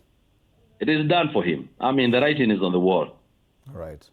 Fwamba. I want to start from where Ikwa Wambota has stopped. You see, President Ruto has been president for how many years? Just almost 4 years now. It's 3 years and something. And Kenya has been independent for so many years. I agree that some parts of this country has been discriminated. And when you talk about Mount Kenya, they have had 3 presidents. It is evident that the Nyandarua side has been so much excluded from development. And they should thank President Ruto, because for the first time, he's making efforts towards developing that side. What Because efforts? I've already told you that we have nothing is happening in this because if you're talking about in What are you talking about Ndaragwa not being developed, Ikwa. is that there was Jomo Kenyatta, there was Daniel Moi, there was Mike Kibaki, there was Uhuru Kenyatta, all those years. So do you want to blame Ruto for having failed Nyandarua or Ndaragwa in particular in terms of development after serving for 3 years, or you want to look at the almost 60 years that have been served by previous presidents? So he's trying to correct all those mistakes, but it has to take time. The best thing is that he has shown intentions that he's trying to develop all parts of the country. Back to Professor Kindiki. You are talking about Professor Kindiki as a deputy president who was not elected. It is in public domain that during the nomination time, when the president wanted to identify his running mate, he tasked the Mount Kenya members of parliament to vote and decide who becomes the running mate. And they overwhelmingly voted for Professor Kindiki at that time. So Professor Kindiki legitimately deserved to be the deputy president. But out of the president's own judgment and for his own reasons, he decided to pick Rigathi Gachagua, which I think was a historical mistake. And it has been proven that it was a mistake to pick Gachagua. Because if you look at his utterances, even after being impeached, it does not reflect someone who would have ever qualified to be deputy president in this country. It was so offensive to this country. And it's good that the impeachment was corrected through the motion by Honorable Mutuse. And I really appreciate that Mutuse took that initiative, taking the bull by the horns, and decided to help impeach Honorable Gachagua at that time. So Professor Kindiki is deputy president legitimately, because even after that, he became a deputy president through the constitutional process. As far as the constitution is concerned, there's a provision for impeachment, and there's a provision for replacing someone who has been impeached. So he's properly in office as the deputy president, and is deserving to be in that position. And he's not a lesser Mount Kenya person than another. Something else that must be known is that whoever is deputy president is the deputy president for the entire country. It is very wrong to pin someone down and think that he's a regional kingpin or someone who is so much focused on one region. The deputy president, just like the president, is supposed to have the values at the national level to be reflected. My question for Amba is his future. So, as even the possibility that he could be the president's running mate in the next election, which is a few months away, because ODM is angling for the number 2 position. Yes. The people from the coast are angling for the number 2 position as well. Even Western Kenya are angling for the number 2 position. They must have seen his failure in Ol Kalou and are now feeling, hey, this is our time. Of course, we are you telling me that Kithure Kindiki Professor will still be President William Ruto's preferred running mate? We are obviously a democracy, and we expect that people have ambitions. It is not wrong for people to have ambitions to occupy any position, including presidency. You have seen even in Western days, I've seen Sifuna also coming up as a presidential candidate. So we are a democracy, and it's necessary for anyone who wishes to occupy a certain position to express that interest. But that does not necessarily mean that one election outcome, like Ol Kalou, is supposed to determine somebody's political fate. It does not work that way. When you talk about those ones who are trying to get the position, like now if you talk about Western, they're also pushing that agenda. You know, politics is about interest. So don't you think they have a reason now? That Kithure Kindiki did not deliver what he said he would. Ambitions are always based on personal reasons. They are not necessarily based on whether someone is failing or succeeding. Whether Professor Kindiki managed to get Ol Kalou, of course he won Mbeere North. He won even the wards.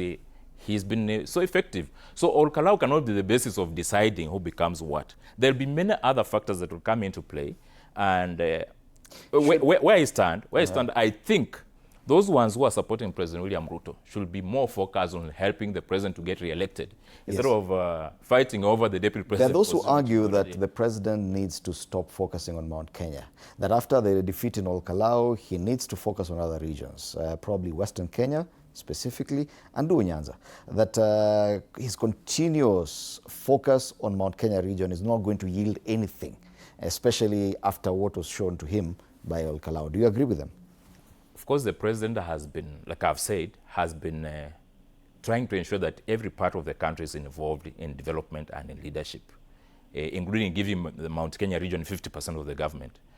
So I agree that going forward towards the elections, it's important for him to consolidate Western, consolidate Nyanza, consolidate Rift Valley, and even the coast. Use the configuration that was used by Raila Odinga in 2007 and get the support from Mount Kenya for those ones who are intelligent enough to know that he has performed, to work with him. Because there are so many good people in Mount Kenya who are well educated, exposed, and understand the dynamics of government. So just because of Gachagua, the president cannot exclude Mount Kenya from his developmental program or even his election configuration. But do they deserve the number 2 position right now for William Ruto? That Mount Kenya gets a running mate and not Western or Luo Nyanza, who have already declared their support for him? From where I stand, I do not believe in this school of thought that regions should be allocated positions. I come from the school of thought, like, if you look at some individuals who are extremely selfish, if they come from your community and they're extremely selfish, if they become deputy president, what value will they bring to the community? Nothing. These people who always move with the agenda of I, if this happened, I'll be this. If this happened, I'll be this. We want leaders who will say, we will be doing this. People are so much preoccupied with positions, and I agree with the President William Ruto right from the time he was campaigning. He said that we should be more interested about wananchi welfare as opposed to sharing positions. So this thing is not about positions, that you want to aggressively give a position to one individual. If the president decides to pick a running mate from another position and ensures that the Rironi to Mau Summit Road is completed, he ensures that sugarcane farmers are doing well. He ensures that the agricultural production, coffee industry is thriving. That's what matters most to wananchi. But Fwamba, you must agree, the question of running mate is going to be a big question for William Ruto or for any other person. And that's the question. Has it been resolved for President William Ruto after what happened in Olkalau? Has the decision been made much easier for him? I would not want to go that direction. And I do not think the president should take that direction. Because the running mate position is only one. So are you going to give one to the coast, one to Nyanza, one to the Western, and one to River or wherever? No. Do you think he should abandon his quest to try and convince Mount Kenya anything? Should he just move on? There are people in Mount Kenya. You remember when God was when he was destroying Sodom and Gomorrah, he said that if I find one person there, then I will not. If I find, he shortlisted up to a very small number. I believe there are so many people in Mount Kenya, and I have mentioned certain very well-performing cabinet secretaries like Mutahi Kagwe, who are so progressive. And then there are even ordinary voters on the ground. You go there, even when you go to Olkalau, those 5,000 people also need representation in government. So the president cannot abandon. And that's where I really agree with what Oscar Sudi said yesterday. He said that the Mount Kenya people supported the president to get elected in 2022. This is their government. And that is why they are holding those big positions.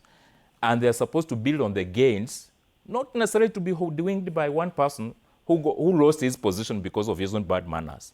Right. They should be focused more on the developmental programs and the interest of the country instead of getting hoodwinked by these bad politics that are being advanced by Rigathi Gachagua and his team. Right. Ikwa Mbote, you're still with us. So what next now that DCP, the party leader, is buoyed by this win in Olkalau? What happens next? Is there any other battlefront between the UDA and DCP, or what should we anticipate even before the 2027 elections? Well, thank you, Fred. I mean, starting with your question before I touch on some few issues that Fwaba have touched. You expect a lot of continuous mobilization because definitely the context in Olkalau was just a warm-up for what is going to happen in next year in August. It is so continuous mobilization, continuous partnerships will continue, and most importantly is that we have the United Alternative Government that need to complete on the structures on how to come up with a flag bearer and be able to consolidate their bases in readiness to face William Ruto in 2027. So that is predominantly what will be happening, because I do not in any way anticipate that we're going to have another by-election coming up, and I know for sure the side of government may not even want it now that they control and own IEBC. But I need to go through just quickly some of the things that Fwamba have touched. For example, he have mentioned, with a lot of pride, the Ironimau Summit. And I need to remind him that when this government came into power, they found that contract already signed from a French consortium, and they decided now that they were not part of that particular deal, they have to cancel it. They went ahead and canceled a contract and costed Kenyan 7.2 billion shillings. That is some of the things that we are saying. This government does not deserve to lead anybody.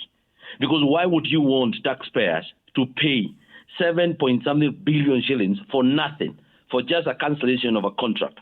In contract, there's something we call contract addendum, which means you could have renegotiated that contract to fit your way. We have seen what is happening, but they could not have done that because a cancellation and compensation is part of how they make money out of our pockets. But I need to tell you, Fwamba, something very interesting. Whether you like it or not, I'm going to say this. Presidential context in Kenya is a regional context. It has everything to do with how much you can be able to bring regions together. It is no longer a certain community's business. It's a regional context. And that is why this government is hell-bent to ensure that there is a crack and a division between the region of Mount Kenya to try and see whether they can use the narrative of we do not like Mount Kenya East. First and foremost, there's nothing like East and West. It is purely Watu wa Mlima, Mount Kenya people. That mountain does not have sides unless you want to geographically describe it as Reeward and Weedwide. There's nothing else that we've known that has described our mountain and our people in our region. We are same people. Trying to divide us just because you picked our professor. First and foremost, professor is our son. We have no problem with that. But this is politics. This is business. That is why everybody would want to be represented by a voice, somebody who can bang the table and tell the president, you can't take our people in that direction. Not somebody who just say whatever. So what is happening, and Fwamba, is aware of this because he have talked about the school he belongs. I want to tell you, if you're not going to be able to marshal support from regional support, where certain communities that forms our country lives in, you can't become a president of this country. And one of the biggest region in terms of vote is Mount Kenya. So once that one has gone, and I've had you quote Sudi, why would we even want to listen to Sudi for a minute? We don't want to listen to Sudi on anything or any advice whatsoever, just like Junet. Those are people who do not wish well for our region. Why should they advise us? We cannot listen. So what is going to happen, Fred, is that in 2027, regions are coming together. Historically, I believe Fwamba belongs to ODM. And ODM had consolidated regions like I've never been a member of ODM. He says he's not a member of ODM. Right now, nobody wants to say they are members of ODM now that ODM no longer exists. But however, from how he's speaking their language. He's speaking the language of Odinga, he's speaking the language of Junet. So I cannot be able to know whether he's ODM or UDA, but they are the same thing anyway. So wherever you belong, I need to remind you that this is a regional context. Mm-hmm. Your side, when they were going together, the UDA decided to first divorce with the Mount Kenya. And they left what made them president, as Udi would have said yesterday, out of their new cocoon or their new arrangement. But the ODM side that they were going for a marriage with also decided to leave Ukambani out. They decided to leave Kisii out because we can already see the leadership from those areas where they are talking and how their people would want things done. That is why those people in government from either of these regions, they are trying to use violence as intimidation tactic. Now, when all these regions come together, when the likes of Sifuna are now slowly being accepted back home, and they will eventually produce one candidate and a deputy for a ticket of the United Alternative Government. Fred, believe it or not, if you had Sergeant Fwamba's hat, he knows this government will be going home. But I want to say something because they want to light off this particular by-election of Or Karao very quickly, so that they're even asking people to stop celebrating. And they're even starting describing anger. I don't know where we have, an anger meter where you can be able to measure somebody's anger. What anger, bro? We are expressing ourselves in a manner that we know better. Okay. Because I've heard you say that we need to stop and this election has nothing. This election was defining the position of the people of Mount Kenya and in regards to where they would want this government to be. My question, Ikwa, is should the president now give up on trying to convince Mount Kenya to support him next year? If you ask me that question, I would be very honest with you, brutally honest. He should give up in vie in 2027. I don't even know why he would want to vie. If I were in his position, I would not vie. Because without the support of the people, and when people have identified ways of dealing with your violence, you can't become president in this country. You cannot. People are so vigilant, and the Ol Karau people have taught the entire country how to vote and guard your vote. So nobody can reverse your, there's nothing that happened in this country. There's nothing good that happened in this country than the Maina Kiai case, where the elections ends in the polling stations. The declaration of elections results in the polling station is actually final. That was the best thing that ever happened into this country. Whatever the other things happens of transmission and tallying and whatever, it is irrelevant. What happened at the police station is what is going to happen. And that is exactly what the rest of the country that wants to kick this country. Because people need to understand that one-term movement is not only in Mount Kenya. If you go to any part of this country, Mombasa, Kisumu, everywhere, including that Kisumu, if you go there, you would find people who are saying it's one term because they want to change this government. So this is not a Mount Kenya affair as far as next year's business is concerned. It's an affair of an entire nation. And that is, they would want it to be seen as a Mount Kenya thing. That is why if you hear the kind of questioning they are saying, now should we now leave Mount Kenya out? That is exactly what they would want, to assume that you are leaving Mount Kenya out and taking the rest of the country. Where? No, the rest of the country is with us. This country is united against this government because of their doings and because of their non-performance. I want to remind Fuaba that when we were voting for this government, they had a manifesto. When you're talking about development, we know what they promised. I remember we went around the country and did something we call economic forums because we had advised that when it comes to developing the country, and I'm happy that he's mentioning the sugarcane, he's mentioning some few other things that belongs to his region. We had said that you can only develop a country based on its regional capacities. So when you are supporting and investing, invest in Mombasa, what it is that they do. What it is that is going to work and give the people of Mombasa value. When you come to Central Kenya, the same. But they have never done that. They have started giving us housing, sijui in some funny places like in Ol Karau, like in Murang'a, like in whatever, that they were not needed. Copy-pasting very good policies, Fred, from other places, but implementing them longly here for the purposes of just someone, opening a kiosk there. So what I'm saying, that question you asked me, whether he forgets about Mount Kenya, he should as well forget about the rest of the country because he has lost support. All right. And I can see Fuamba here struggling because he really needs to respond to some of what you've said. Fuamba, even your identity, we don't even know which party you support. Are you a UDA member? Are you ODM? I pronounced myself here on this panel that I only represent very objective arguments, things that I look at everything from a broad perspective. So I analyze things in a balanced manner. What is his party? I'm not biased. Are you able to respond to that question, Baikwa? Secondly, politics what is his party? Can you start what is your party? Secondly, let me just execute my point. No. The last time I checked. Can we assume he's an independent person? That he doesn't have a party? Let's allow him to respond. If you go to the... Simple, he's just mentioning a party. We know all of them. If you go to the portal of the Registrar of Political Parties, I think I was in the Democratic Action Party. That's the party I was in 2022. But my views are so patriotic that I believe the president is taking the country towards the right direction, and that's why I support his re-election. That's the position that I take. You're still a member of the Democratic Alliance? I've not moved to that party. Does it have even an MCA? No, I think that party. Anyway, you don't even have an MCA. Okay, no, I think they have 5 members of parliament. Nobody even knows that party. So what are you bringing onto the table? No, it's part of the United Opposition Party. He's answered the question. Party. He's answered the question. Okay, let's leave it.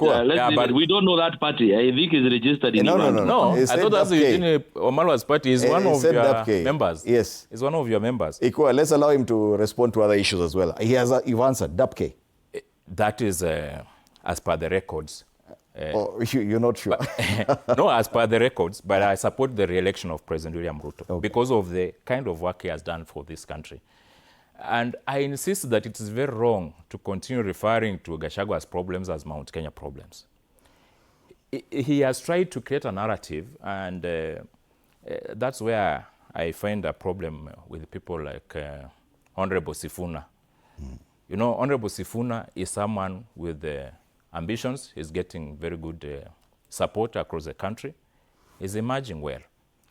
But the only problem is that while I support and I agree with him for having voted for the impeachment of Gachagua, I'm so surprised that this time round he's saying that he wants to unite with Gachagua so that they send William Ruto home.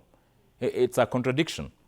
The reason as to why he impeached Gachagua together with other people has not changed. And I don't think this country can move from President William Ruto to get to a government that is controlled by Gachagua, who will be saying that, okay, I'm supporting so-and-so for president, but I'm giving him 2% of the government, I take 98% of the shares. So that he starts making phone calls and saying, appoint so-and-so, sack so-and-so. So you saw the day when, immediately after the by-election of Olkalau, starting declaring some people as persona non grata from their community. Is the father of the community? Is he the one who founded the Kui community? He's not the one. But all of a sudden, he's saying some people are outcasts. What kind of leader is that? That was a historical accident that happened in the name of him becoming the deputy president of this country that should never be repeated anywhere. And any arrangement in leadership where Gachagua is part of is very wrong for this country and extremely toxic and should be avoided. Any sane voter should not allow that kind of arrangement to get anywhere in the leadership of this country. Otherwise, it will be a tragedy for the country. Even if we say that we are not meeting the expectations of the manifesto that were advanced by the Kenya Kwanza group as they formed the government in 2022, we should never move from what you consider as not so good to our situation. You cannot replace President William Ruto with some of the characters that are trying to come up. If you have someone better, well and good. But so far, in the arrangement on the other side, I'm not seeing anyone who is credible enough or competent enough to perform better than President William Ruto, especially together with Professor Kindiki. Because, as I said before in some... you still believe that should be the ticket next year? President William Ruto... I'm not the one to decide. No, do you think, now I'm asking you direct, as an analyst, do you think that should be the ticket next year? I insist that I'm not the one to decide, but dynamics will determine a very simple question. At the right time. At the right time, Ikuwa Wambote. At the right time, those decisions will be made by people who are relevant to the decision. To answer that question, because you all know you are vouching to have that seat taken from the ODM side. Why don't you just say so that when you go back, they can question you? Ikuwa Wambote, I've clearly stated that I've never been in ODM and I'm not a member of ODM. I'm only a Kenyan patriot who believes in the right governance, the correct governance structures. And so far, as far as I'm concerned, the broad-based arrangement is good for the country. We should just build on that, be more inclusive, bring other people on board, and involve anyone in the developmental process as by the policies of President William Ruto. Talking about the candidates, possible candidates for next year's election, Bonaikua, there's a matrix within the United Alternative Government and the debate on how they should come up with a candidate and who should be. There's a case already in court, and the court has directed the Attorney General to come up for an advisory on whether or not a person who has lodged a case after impeachment would still be viable to vie for whatever seat. And this is not just for the former deputy president, it goes also for Mike Sonko and the former governor for Meru. Do you think now this changes the debate within the United, and I'm talking about Olkalau, the win in Olkalau, does this change the debate on how to choose or come up with a candidate in the United Alternative Government? Fred, that is what many people would want it to be. You know, they would want that to change. However, as we go through the cases that are in court in terms of determinations and giving directions, I would want you to know that the United Alternative Government have one goal. The one goal. This is a combination of people with the same goal. The goal of ensuring that this government releases power and gives the power back to people who can be able to manage the country better. Within that particular goal, where we have to put our eye on the ball, there are many prayers. There are many prayers in this particular movement. And within that particular movement, they will have to sit down and come up with a common ticket. And let me tell you something, Fred. It is not optional of whether they should. No. The key word here is they must. underline there. They must come up with a common ticket because we know the competition we are going against, and we know what it takes to be able to, bring down that competition. It is people uniting for one purpose, and that is changing this government. So when they sit down, whatever formula, whatever timing, depending on what circumstances and legally, allowable situation, they will be able now to settle down for whoever will be able. But, Olkarao is good, as you've said, because now at least when my party leader, Rigathi Gachagua, will be going onto the table, he will go to the table, with the confidence that I told you that I can be able to mobilize this region and the support of this region onto this table. Because everybody who comes to the table must bring something. I told you before, when we were having a conversation here, that it's a regional mobilization that amounts to a presidential win. So for that to happen, everybody who turns up on the table must be able to declare the support of the United Autonomous Government from the regions they represent. And that is something that you can never run away from. When you hear people trying to tell you, oh, Kenya, one people, we are one people. We are one people. Only that we are different ethnicity groups who speak different languages. It's our diversity, it's our beauty. But you cannot use it only for political expediency, trying to remind us that we should not come together over that region. Because even when the people of my region and the people who overwhelmingly supported President William Ruto, they supported him. It was still, what I would call regional mobilization. But I need to respond to Foaba. Foaba, you and your team need to drop this obsession of trying to drag in the name of Rigathi Gachagua in everything and anything. Let me tell you something, Foaba. This is a democratic country. And people representation is by whoever they want. People elect men and women of their choice. So you and Sudi cannot come and lecture the people of the mountain on who needs to represent their voice. We cannot all speak. Me as a quorum, but I cannot speak on behalf of the community. I can speak as one of the person of the community. The community need to show that they would love me to talk on behalf of the community. At the moment, the person we want as a region, it is that who you don't want, Foaba. We want Rigathi Gachagua. Well, that is the voice we are looking for as a region. And as we combine, and I agree with you, that if the moment you get responsibility of leading a nation, you become a statesperson. You become a statesman. I have no problem with that. But you will become one having been brought and seconded by your own people. You cannot just purport that you want to participate in a presidential election and nobody knows you from the Western. Nobody knows you. That's why Sifuna is going back home and looking for partnership with people like Natembeya, who are ground mobilizers. He has to do that because he has his own identity, which he cannot and he never chose to belong to. So ODM chose, supposed to be a retired man to be their party leader. We have no problem with it. In this particular session, you've just played his voice. You've just played his opinion on matters, these by-elections. We respect it as because now he's the leader of ODM. Why is it that everybody want to convince us that Gachagua was not the right person? Right. And by the way, the people who are telling us that, friend, they are not people from our region. They do not know reasons. They don't want to ask us the reasons why we want to be behind Rigathi Gachagua.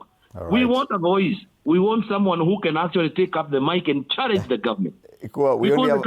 We only have about 7 minutes now. So yes, allow me to give each one of you about 3 minutes for your final comments. If any government, not only this one, if any government lacks opposition and lacks voices that critiques it, whether from inside or from outside, that government can decide to go long and nobody can actually question it. Because they will just need to practice dictatorships and they can learn over their people. And you will still have your 3 minutes. At the moment, the loudest voice and the strongest voice as far as keeping this government at watch, because they're still in power. They are still wielding power. Yes. And you can see even the kind of violence they try to bring to Olkarao because of power. Otherwise, they would not have been able to bring those vigilantes in. Thank you for that. Allow me to give... to say, Foaba, can you draw... I'll come back to you. Let me finish, Fred. Can you draw... Let me talk to Foaba. Foaba, can you now focus on how whoever it is you support can be able to retain this power next year, other than just concentrating in trying to, mudslinging in the name of Rigathi Gachagua. You succeeded to impeach him through, bribery and consolidation of numbers. What we need to ensure, let's concentrate with your house. We are putting our house in order and we are taking over power next year. All right. Thank you. I'll give you your 3 minutes for your final comments in a moment. Let's start with you, Foaba. Final comments. The good thing is that in this country, in our constitution. There's no provision for election of any kingpin of any community. And the self-appointment of Mr. Gachagua to be the kingpin of Mount Kenya is his personal opinion and the opinion of his friends like Ikua Wambote and even my friend Anthony Gitonga here. So, so that is their opinion. We do not have that provision within the constitution. And I strongly believe that there are people in Mount Kenya and other regions who still believe that this government has done a lot and has done what is necessary under the circumstances to help the country move forward. There's a question raised about the impeachment issue. You know, the constitution is not read in isolation. No article or no clause is read in isolation. The moment you are impeached, especially as far as the presidential or deputy president is concerned, under Article 145, read together with Article 150 of the Constitution of Kenya, in purposive interpretation, it means that there is supposed to be a punishment that comes with that decision. And the punishment is that you are barred from running for any elective seat as provided for under Article 75, sub-Article 3 of the Constitution of Kenya, and leadership and integrity. Therefore, it is purposive of the Constitution that anyone who is impeached does not deserve to hold any position. And even in line with the Political Parties Act, Section 13, a person that is impeached is not supposed to be a leader of a political party. And that's the kind of political arrangement we're supposed to have in the country, because we are a country that believes in constitutionalism, we are a democracy. And getting to the issue of political blocks or regional blocks, it's important that they still continue being mobilized. If you see the Raila Odinga support of 2007, that kind of configuration is good enough to give President Ruto victory.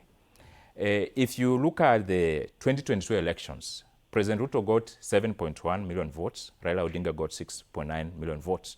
Those are two majority blocks, two majority arrangements that can make one person win with a landslide. And given that UDA and the ODM are now together, if you put together with the other small groupings from different parts of the country and pastoral communities, it is evident that President Ruto has capacity to win with a landslide in the coming elections. So I do not want my friend Ikua Wambote to continue with this kind of delusion that the opposition is going to win in 2027. It is impossible. There is no roadmap towards that kind of victory. And it's better that they stop living in denial or in imagination just because of an excitement resulting from a by-election of one constituency. Okay. Thank you so much, Fuamba. Final comment, Ikua? Yes, Fuamba is eating his own words. He is eating his own words. Politics is a context of perception. Politics, as I educated him this morning, because I think I need to educate him on how to win a presidential election, because I have been there and I have won it, including the one for William Ruto. Fuamba, I told you before, and please check your notes on where you are writing what I told you, that you need you need regional mobilization. That is what you need for numbers to be able to add up on a box. But I need to say something. When Raila and Ruto garnered whatever votes they garnered, check the composition of their regional mobilization. Raila had Kisii, Raila had the Ukambani, Raila had the part of Mombasa, Raila had the better part of Western Bloc. Ruto himself, on the other side, he had the entire mountain with him, and he had some support from other communities as well.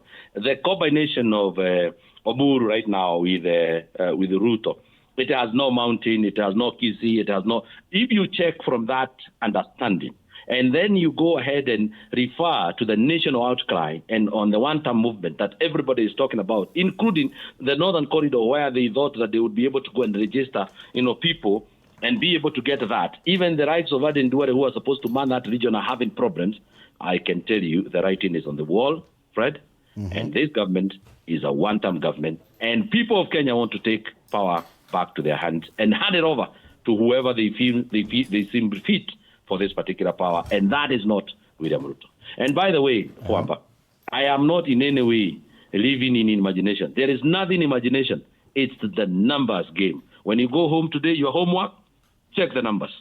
All right. Ikua Wambote, political analyst and a member of the DCP party, very much involved in the campaigns in Ol Kalou. The much talked about by-elections that happened last Thursday, and still the results are just sinking in right now. I know we were a bit confused with the World Cup, but I think we're going to talk more about Ol Kalou going forward. By the Asante way, I sana. was very happy that Spain won. I'm very happy. You see now, I knew you I won again. Of course, Argentinians are racist, so okay. Anyway, yeah, the World Cup happened, and we'll be talking about that after the break. But for now, let me thank Ikwa Ambote, political analyst, and I thank Fwamba NC Fwamba, also a political analyst. Anthony Gitonga, MP aspirant, was supposed to be part of this panel, but he arrived a bit late, so we do apologize for that. Anyway, after the break, Matters World Cup will be taking prominence. Monday Blitz, Spain finally emerged winners, lifting the World Cup yesterday. It felt like this was supposed to be Messi's year. He lost spectacularly. Became messy. It became quite messy. So Katela Macy, Fred Arocho, and the team will be here in studio to discuss more about that. Watu wajalala usiku, kuna usingizi mingi sana. Katela Macy, nimeambiwa niseme Macy. Katela Macy, sio Messi.